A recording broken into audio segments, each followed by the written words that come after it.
right, man, let's talk about it. What we're all here to hear and see this weekend. Maple Bowl, I want to say, is it 41? 41? Yeah.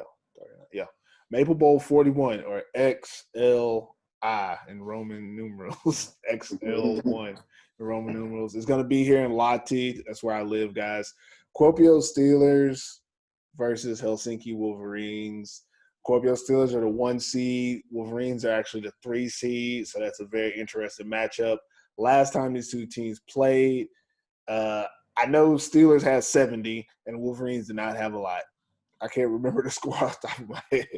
Might have been 70-6, 70-9 or something, wasn't it? Very, very little.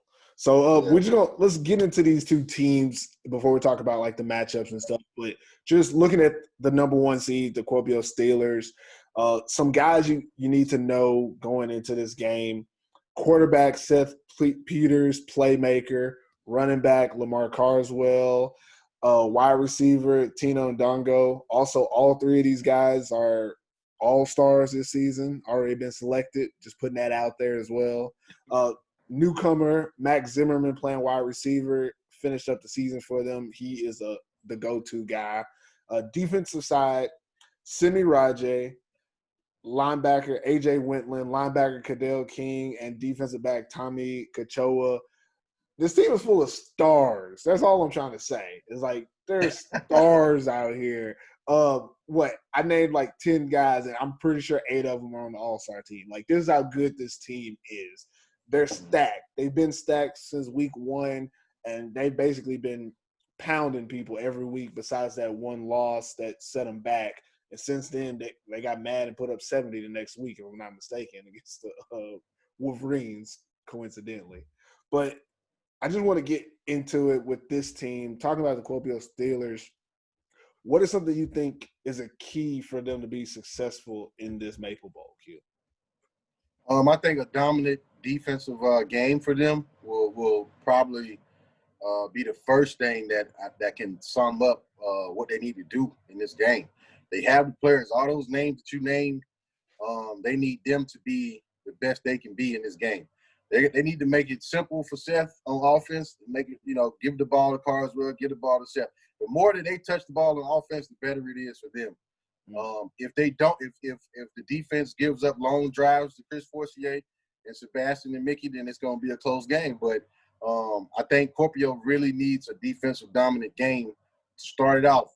You want to start the game off with a 3 and out, and I think if you can do that and not give up any momentum in those first few drives, then that'll tell you a lot in that championship game. So I think defensively it's important for Kuopio to just, instill that will on the Wolverines offense. And offensively, Seth Peters, do what he do, run the RPO, try to get it to all these different playmakers, try to get it to Carswell as much as you can. I feel like he will touch the ball a lot in this game.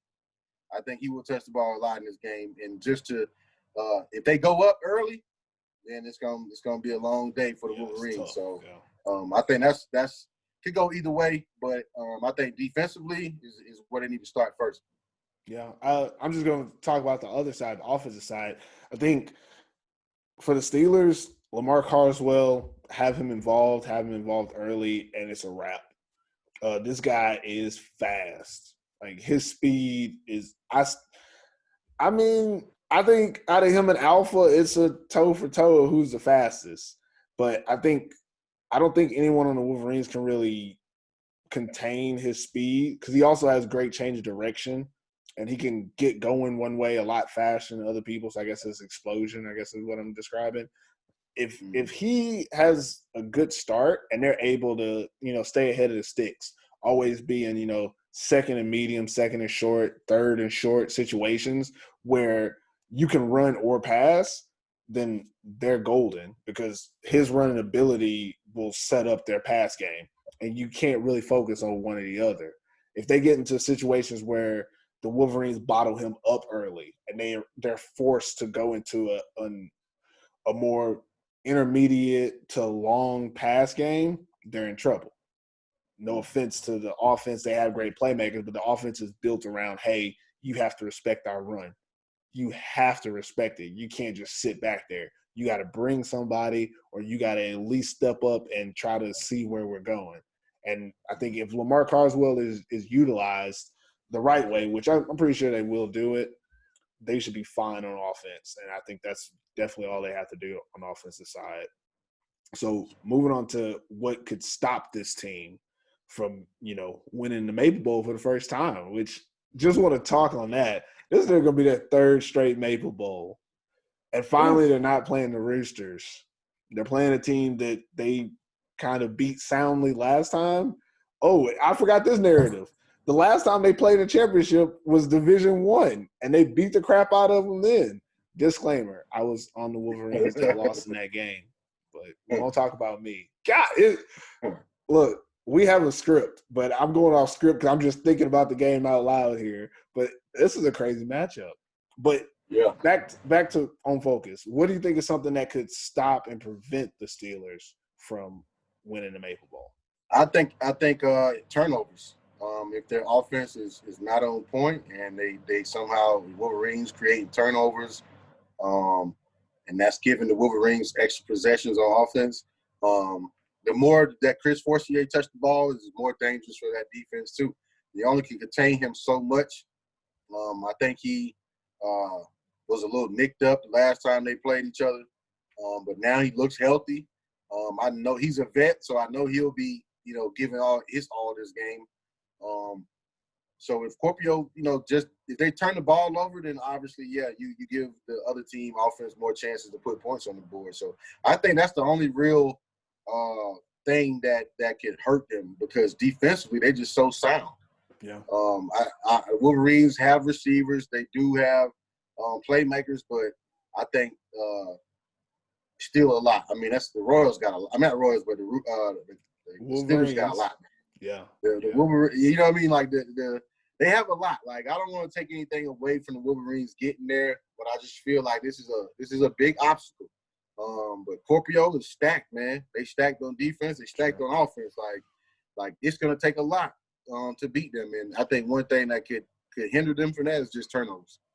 I think the one thing that could stop the Steelers is probably the most unexpected in this game: the weather. It's going to be a grass field. It is supposed to rain. That's what the weather report says here in Lottie. I'm in Lottie. Sorry, keep up with the weather. Friday, it's been raining all week anyways. Thursday is supposed to rain. We're recording on Wednesday if you're listening. Thursday is supposed to rain. Friday is not supposed to rain, but everything will still be wet. And then Saturday, day of the game, is supposed to rain throughout the day. So one thing that we saw from the Steelers is the one game they lost was in Sinioki on what looked like a wet field. It might not have been, soaked wet, but there was a lot of slippage. You saw Seth slip on a couple throws because the grass was slick. And the running back, Lamar Carswell, I don't even know if he had over 50 yards rushing in that game because he was not able to really get going himself because of the terrain. I think that's something that could really upset what they have going on the offensive side of the ball. Defensively, it could also be a hindrance because their defense is fast. They smother the ball. They get to the ball. Like, you don't see a lot of one-person tackles. It's usually gang tackling because they're all flying around. When that field surface is not as stable, you have to move a little slower. It means players aren't going to get there at the same speed as they normally do, which is going to cause a lot more missed tackles, a lot more broken tackles. So on both sides of the ball, a bad playing surface could hinder this team that is kind of built on speed and effectiveness of knowing where to be at all times. It's hard to know where to be if you can't physically get there. I think that's the only – I mean, not the only thing, but I think it's one of the major contributors that could stop them from winning this game against a team that on paper they're substantially better than. Oh, yeah, I said it. But let's move on to the opponents. Let's move on to the Helsinki Wolverines. Tell us a little bit about some of the key players for the Wolverines. Some of the key players for the Wolverines, you got quarterback Chris Fortier, who's been doing his thing all year. Definitely hard to handle outside of that pocket. You got running back Mickey Kai. Mickey moving him to running back was the best thing the Wolverines could have did this year. I tell you that, because he's came up big in their last 2 games. He's came up majorly big in it. Then you got Cedric Johnson. I call him AKA Willie Beeman. That's still hey, he can make plays from anywhere. He can catch anything. He still has the speed. So that's definitely somebody they can't let get out because he'll hurt you. Then you got Sebastian Sane, the fast Finnish kid, tall. Seabass is somebody you always got to worry about. You got Vile Velasti, the sack leader of the league. Hometown, he's a Wolverine bred guy. He's been balling the last few games, putting up a lot of good numbers. So it's somebody they have to watch out for. William James, now playing linebacker, very active in the run game. A lot of touchdown saving tackles. So he's been doing his thing. Then you got Sebastian Gauthier, DB linebacker too. He's a pretty good guy too. On the field, he can go sideline to sideline. And then you have Arthur Kettinen, which is I call him pick 6 Arthur, but let's see if he'll get one this game. He needs to come up big on this passing game. He's going to go against some good receivers. That's just a few players from the Wolverines that some names that you will hear throughout this game that you will see. So it's a pretty even. They both have talent. They both got good athletes. So. Yeah, let's talk about some of the keys for the Wolverines. I'll go first on this one. I think one key for them is to finish their drives. We've seen this offense, and you've named the guys: Forcier, Mickey J, Sane, Said, even Sebastian Gauthier at receiver sometimes. They have a lot of options, a lot of talent on the offensive side of the ball, but we've seen them be very inconsistent. We've seen them be very up and down. They'll drive the field and score, or you'll get a long run from Mickey J or somebody, or a big catch from Sebastian, and then the next time they'll go 3 and out, or the next time they'll get a first down and then sputter in the middle of the field, something like that. Or you'll see them not be able to convert on 4th. They've been very up and down. We've seen boomer bust. And in this game, they can't afford busts. Like we mentioned earlier about the Steelers, that team is loaded. It's stacked, and they're ready to score. They're ready to score, and they want to stop you. So one way to limit their scoring is to score. They can't score if you're scoring. You can't have 2 offenses on the field at the same time. It's just not possible. So for this offense, they need to be very consistent and finish their drives. They need to convert on 3rd downs. They need to make sure that the Steelers feel the pressure from the offense. When the Steelers have the ball, they need to be like, if we don't score, they're going to score. And put that pressure on them so that they can both win this game offensively and defensively by making sure that the other team respects what they can do with the ball when they have it. So that's one thing I think is definitely going to be a key for them. Gotcha. Just to kind of piggyback on what you're saying, I think the Wolverines offense needs to get up early. They need to get up early. If they can come out and score in their first, first 2 drives, I think that kind of puts pressure on Corpio, and it'll give them momentum. Because let me ask you this. Let me ask you this. You're the Wolverines. You win the coin toss. You kicking or receiving? If I'm the Wolverines and I win the coin toss, I'm receiving the ball. There you go. I'm receiving the ball. Because – for one, you're coming in as the underdogs anyway. Let's just be honest. Nobody probably giving you a chance to win this game, a heavy chance to win it anyway. So I don't want Corpio to score first. So I wouldn't give them the ball first. I need my team to have that confidence.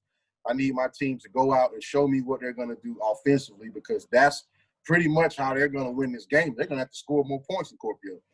So it's not easy to do. I think it's not going to be easy to do. I mean, and I don't want to go back on the previous game they played, because obviously sometimes when you play a team and they score 70 on you and you get a chance to play them again, they either score 70 on you again or it's a close game. Yeah. Or it's a close 3rd game. This time I don't see this being a 70 ball. I definitely don't see this being a 70 ball. I think championship times bring about the best in players sometimes, and I think the Wolverines have fought real hard to get to this game, and I think they'll they'll show up. And even if some of the guys got to play both ways, that's just what you got to do because this is the last game. Like, when they come off the field, everybody should be dead tired at the end of this game. Yeah. You shouldn't leave nothing on the field. You shouldn't even be able to talk after the game. if you gave all you had, you barely should be able to say a few words. Like, they should have to drag you off the field in this game because the Wolverines coming into the season, we knew they were going to be good on paper, but then they ended up in the championship game. So, what are you going to do with this opportunity? You playing against a team that's been there now 3 times, who's been itching to get their first Maple Bowl championship. They have the team to do it. Are you going to be the ones? Because if the Wolverines win, it's going to be an upset. Let's just be honest. It's going to be an upset if the Wolverines win. So I think the Wolverines offense has to come out and score early, and then we'll have a ball game. I like that too. I think that's definitely what they need to do. There was something you were saying that reminded me in this game. Like, they lost 2 games this year.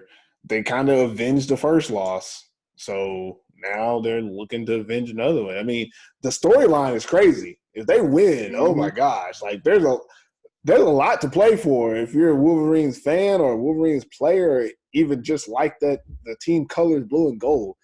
There's a lot on the line for this game for this team, and it could be a momentum swing for the organization as a whole if they win this game. Like, there's a lot of things that they're going to be overcoming if they can beat this team.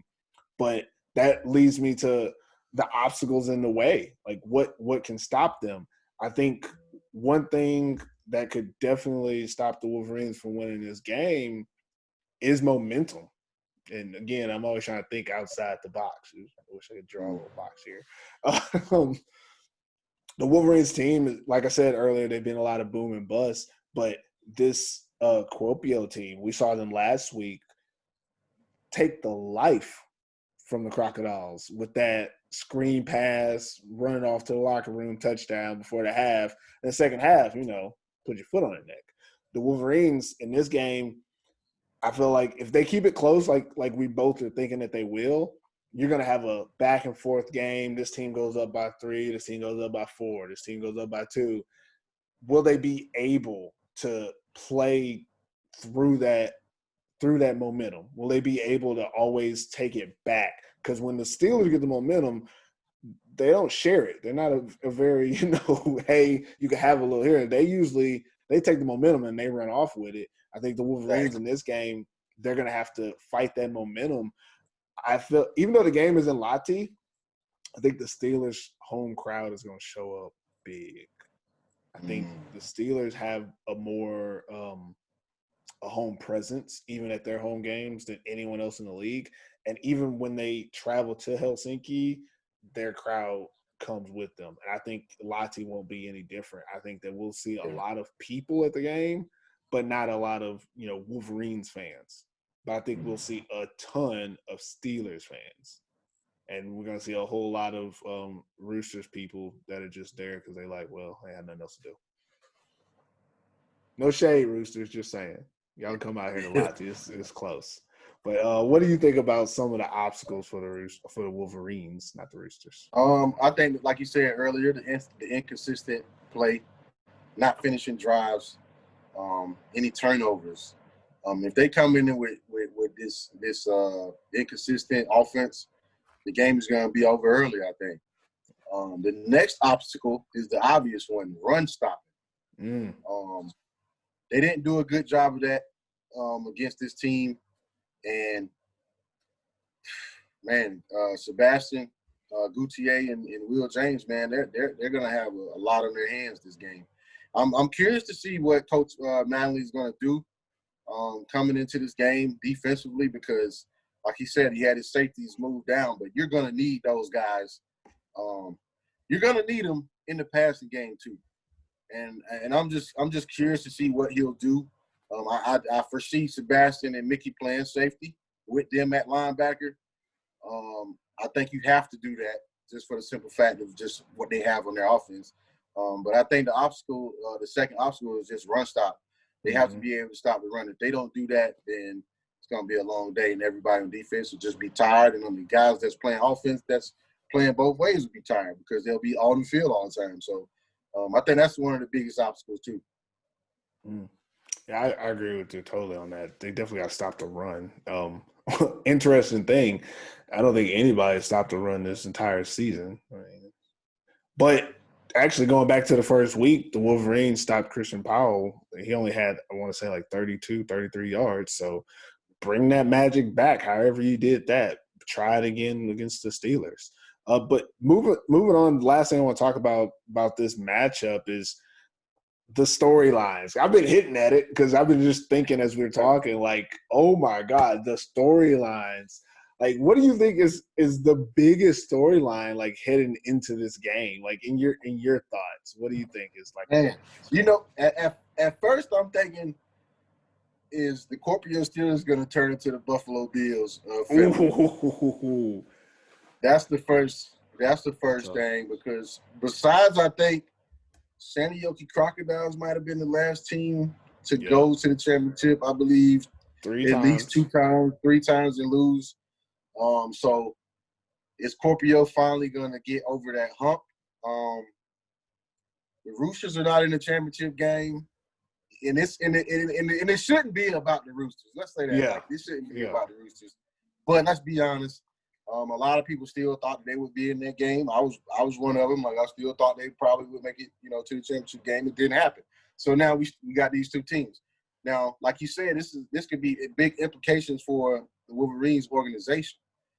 They've had 3 teams to now be a part of a championship game. If they can somehow win this game, I foresee a lot of domestic players trying to migrate to the Wolverines from other teams. If they re-sign Coach Manley back, I think he'll do some big things there. He'll have a lot more to work with. And I think the Wolverines have been waiting to get back to this. They've been trying. They tried last year by going the major import route. It didn't work out for them. They went a different route, and it worked out for them. Shortened season, but hey, that was the cards they was dealt, and they got to the championship game. I think everybody has done exactly what they were supposed to do. That signed a contract. Any player that paid fees to play this season, they've done exactly what they committed to do, and that was do everything they can to get to this game. So everybody has fulfilled that contract right now and to get into the championship game. Now the next thing is, what are you going to do when you get there? Are you happy just going, or are you going to win? And I think but the biggest storyline, let me get back to that. The biggest storyline is Scorpio finally going to get their championship in the Maple League? Or is it a curse? Is it a curse? I don't know. So I feel like the pressure, I don't want to say the pressure is on Scorpio, but as Coach Pekka, I know he's been trying real hard and want to get that win. But what happens if they don't? What is the organization going to do going forward? So it's a lot that goes into this championship game, more than just that everybody can see. It's a lot of behind-the-scenes stuff that may be going on, too, on both sides. And, man, it's going to be a good one to see. Definitely if it's raining, it's going to be a good one to see. There has been some sort of rain involved the weekend of the Maple Bowl for the last 5 Maple Bowls since I've been here. There's been some amount of rain involved, even though 3 of them were in Helsinki. Last year was in Tampa, and it still rained before the game. And then this year it's going to rain before the game. So it's always around there. I think I kind of have like a twofer when it comes to the storylines, because I feel like one storyline I think it's important to say is that the 20s decade in the Maple League will start with a new team as the Maple Bowl champion. Like, I know it's not about the Roosters, but this will be the first championship of this decade, and the champion will be either the Wolverines or the Steelers. So it's like, I guess the narrative would be 2020 starts a new era. A new era has started. And obviously there's probably some Roosters personnel thinking, sons of bitches, we'll be back. But it is what it is. Like, at this point, I'd have to say that, the huge narrative is, I mean, and I probably won't read the papers and finish, but I'm pretty sure they're going to say whoever wins, and then somewhere in the article they're going to put this is the first time the Roosters haven't won. Like, that's just, it is what it is in the last 8 years. But this is what it begins a new era because it's a new champion, and now the next season, all bets are off. But the most important storyline people should get going into this game is that AFF was on the money when they said anything could happen. Because, goddamn it, anything happened. You've seen it all this year. You seen the Wolverines stop Christian Powell in week 1. You seen the Royals come back from a 2-score deficit in week 1 as well. And then later in the season, you seen the Steelers lose to the Crocodiles out of nowhere. No one saw that coming. Then you saw the same Steelers team put up 70 points on the Wolverines team. How many times do you see a team put up 70 on a team and then those two teams end up back in the championship? Only when anything can happen. You've seen for the first time in 8 years the Helsinki Roosters not make the postseason. Not just not make championship, not make the postseason. Like, how often does that happen? You saw it for the first time in I don't know how long. The Butchers, literally the Roosters and the Butchers, the most successful programs in the country. The Butchers went 0-6, didn't win a game, came in last. Looked like they should be moving down to Division 1. That's anything, because any other year, almost everything I just said, besides the 70 points for the Steelers, they usually do score a lot of points. Besides that, none of this stuff is something that you could predict. And we predicted anything could happen. Anybody can win the championship. If it ain't the Roosters, that means it's anybody. And that's what it is right now. So the big storyline of the year, I mean, going into the May Bowl should be, damn, AFF know what they talking about. I don't care about our pick'em. I don't care about our predictions. We said 3 weeks before the season started, we were on here every week geeked up, like, oh my gosh, like, it's just exciting talking about this. Why is it so exciting? It's crazy. And this season has fulfilled it. This season has lived up to the hype. This season, excuse me if you're a hater, this season is the LeBron James of seasons. We crowned it before it came in here. It came in here, did exactly what we wanted to do, and it's playing out exactly how we could, the best way possible that we could have expected it. And I know the LeBron James reference, there's some haters who aren't LeBron fans, but I'm going to talk about that too while I'm here. Forget it. This is almost the last episode of the year. LeBron James was crowned the king, and he lived up to the hype every year he's played in the league. He might not have won championships right away, but he was always one of the best players, and that's a very hard thing to do. We said this season was going to be anything could happen. That's a very blanket statement, and normally isn't true. Normally there's things you can bank on. The only thing we could bank on this season was the Steelers are going to make the playoffs. Like, I think that's it. Even the other three teams, we weren't sure about them making the play. Like, I was the only person that picked the Royals to make the playoffs. Actually, I was the only person to pick the Royals and the Crocs to make the playoffs. So those two teams making the playoffs already made anything possible happen. And then the Wolverines were picked to make the playoffs, but in the middle of the season, looked like they wouldn't. So, yeah, anything can happen.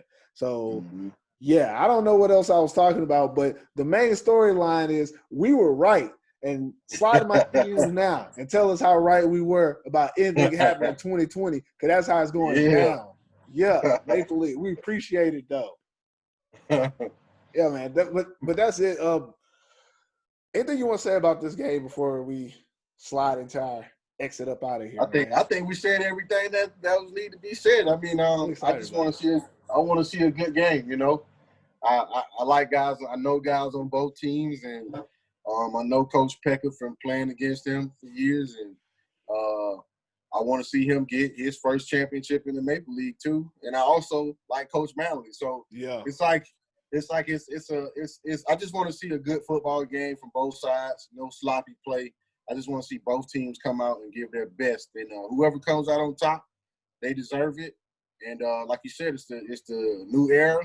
Maybe we'll find out next year if it's the new era. But we can only go on who wins right now. So I just want to see a good game. Yeah, same thing for me. Y'all heard everything I said. We just hope it goes down in the record books. I hope it's a great one. Because if it's a great one, it adds to my narrative. Yeah. Anything can happen. Anything can happen.